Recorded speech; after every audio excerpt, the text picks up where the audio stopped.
Hello，大家好啊！歡迎大家收睇《越洋買定離手》啊！去到今個禮拜六啊，3月5號啦，我哋都會幾多節目喎。首先下晝會睇到紐西蘭打比嘅轉播，另外去到夜晚咧，亦都會睇到杜拜超級星期六嘅賽事啊，非常之精彩啦。咁所以咧，今次嘅《越洋買定離手》咧，將會係分開3集咁樣播出俾大家咧，去慢慢欣賞嘅。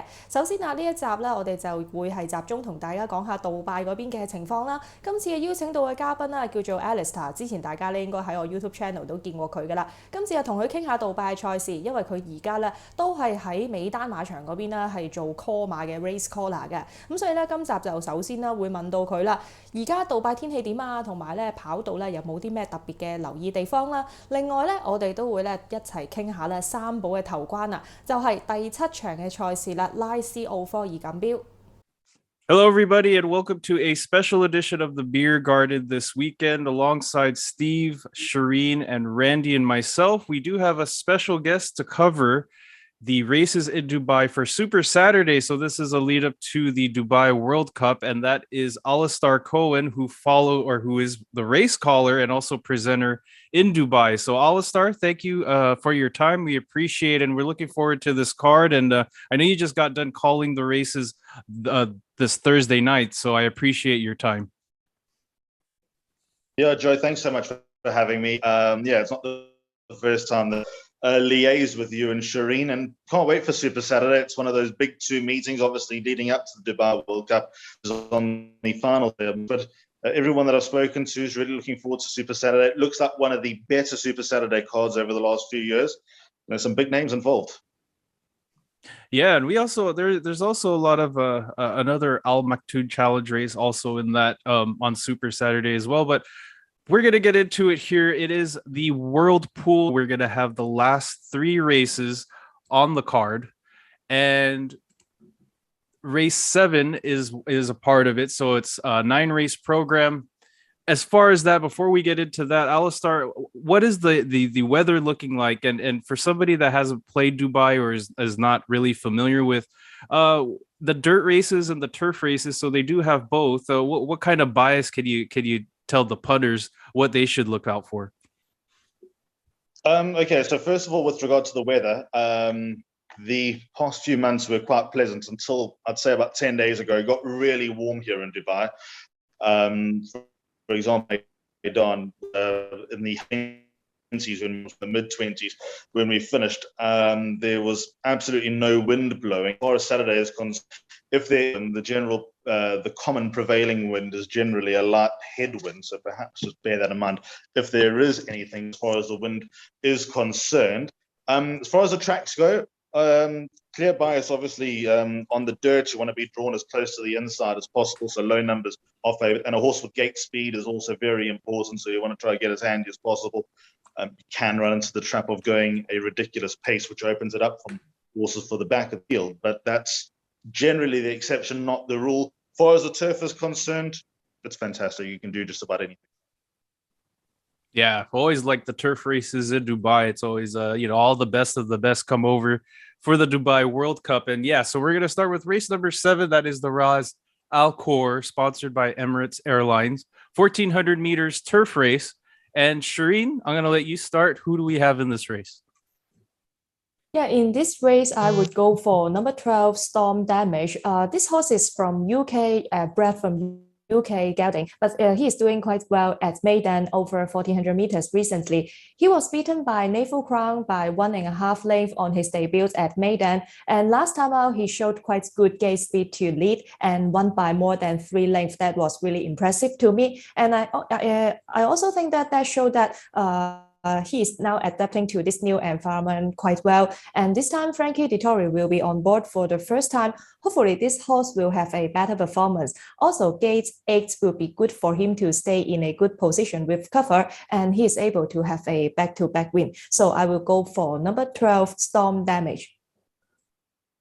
Yeah, Storm Damage looking in winning form, had a win, a 4th, and then 2 wins in the UK, and currently in the Australian market at $5.50. Can't go wrong with Frankie Dettori. And Alistair, who do we have in this race?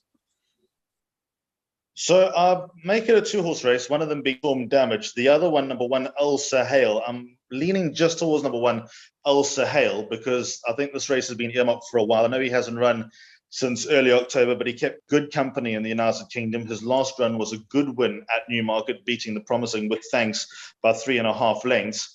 I don't think first up is much of a problem for horses that are trained by Charlie. A lot of them have come up from the already during the comp and they've done damage in that first start. They tend to go flat in their second start, but just reading between the lines, I think this is the race that Alistair is targeting more than any other, with perhaps the race on Dubai World Cup, but definitely this being the race that they're targeting most for him. So I'm going to go with number 1, Alistair, but with good respect for Charene's choice, number 12, Storm Damage. And they're both good Olphin horses and they both draw next to each other. So might be a bit of gamesmanship coming out of the stalls.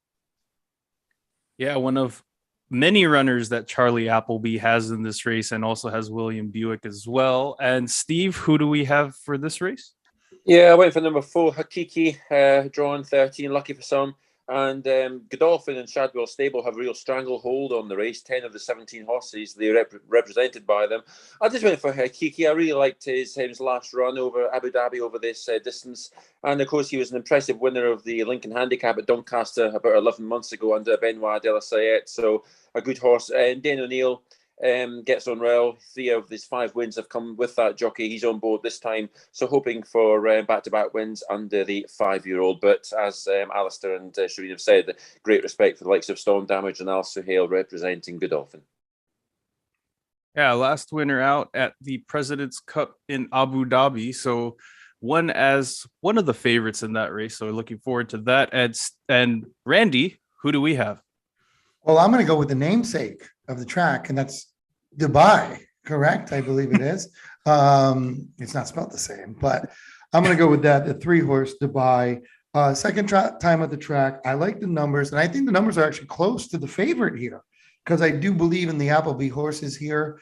I don't know how it is, over there that much, but I know in America, a lot of times that second choice with the trainer, something's going on there. And I will contradict myself on the next race. So don't worry about that because I'm going to stick my foot in my mouth there. But Appleby will show up. I think I was going back and forth with this 3 and the 7 Path of Thunder. And I figured in a sense, Doyle could have jumped on this one. And I'm going to go with that. So I'm going to go with the 3 Dubai. I believe that's how you say it. Dubai, the 3. Yeah, Dubai was a Group 2 winner last year, almost around this time, and won the Zabeel Mile as the favorite. So this is actually a really tough card. I went for number 8, Prince E.G. I mean, look, the form has been okay with the dirt form, but he does have pretty good turf form back at Ascot and also in Thirsk in Ireland, and I think that's Ireland. But yeah, he in the UK, he's raced well over there. He hasn't had a win in a while, but if you see the horses that he was behind, Palace Pier, Kofu, who's also in Dubai as well. So at about a $15 chance, he's drawn one of the widest, draw number 11, but I think he has a chance. Group 1, he was in the Queen Anne Stakes at Ascot during that season behind Palace Pier, but it's going to be it's a big field and a lot of talented horses in this race. So to recap, we have Charene goes for number 12, Storm Damage. Alistair goes for number 1, Al Suhail. Steve goes with number 4, Hakiki. Randy goes for number 3, Dubai. And then I go for number 8, Prince E.G. 啱啱我哋5位主持就傾到三寶頭關啦，第7場嘅賽事拉斯奧科爾錦標同大家總結翻啦。我就係揀到12號嘅烈風狂掃 ，Alistair 就中意1號嘅愛星河，至於 Steve 就中意4號嘅協議區 ，Randy 揀到3號嘅迪爾拜，咁Joe咧佢就係中意8號嘅榮智殿下。